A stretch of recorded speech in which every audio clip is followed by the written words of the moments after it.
आता ऑर्गॅनिझम या शब्दाचा अर्थ समजून घेऊया. सर्वप्रथम मराठी अर्थ: सजीव किंवा जिवंत प्राणी किंवा वनस्पती. ऑर्गॅनिझम हा शब्द नाऊन म्हणून वापरला जातो. मराठीत समजून घ्या. ऑर्गॅनिझम म्हणजे कोणताही सजीव जो वाढतो, पुनरुत्पादन करतो आणि वातावरणाला प्रतिसाद देतो. यात वनस्पती, प्राणी आणि सूक्ष्मजीव यांचा समावेश होतो. English meaning: a living thing such as a plant, animal or microorganism. Easy one-line definition: any living being that can grow, reproduce and respond to the environment. Synonyms: living being, creature, life form.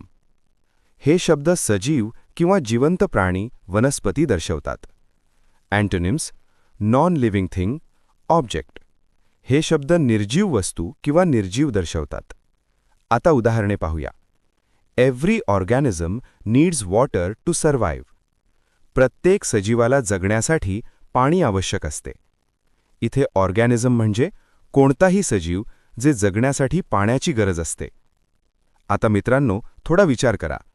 Video थांबवा आणि खालील प्रश्नाचे उत्तर कॉमेंटमध्ये लिहा. One word substitution for a living thing. A. Object. B. Organism. C. Machine. D. Place. तुम्हाला इंग्रजी मोफत आणि सोप्या पद्धतीने सुधारायचे आहे का? नियम अकॅडमीचा बेसिक इंग्लिश व्होकॅब्युलरी आणि ग्रामर कोर्स पूर्णपणे मोफत जॉईन करा. आत्ताच हा नंबर नियम अकॅडमी इंग्लिश नावाने सेव्ह करा. 9270275060. नंतर व्हॉट्सॲपवर हॅलो सर असा मेसेज पाठवा.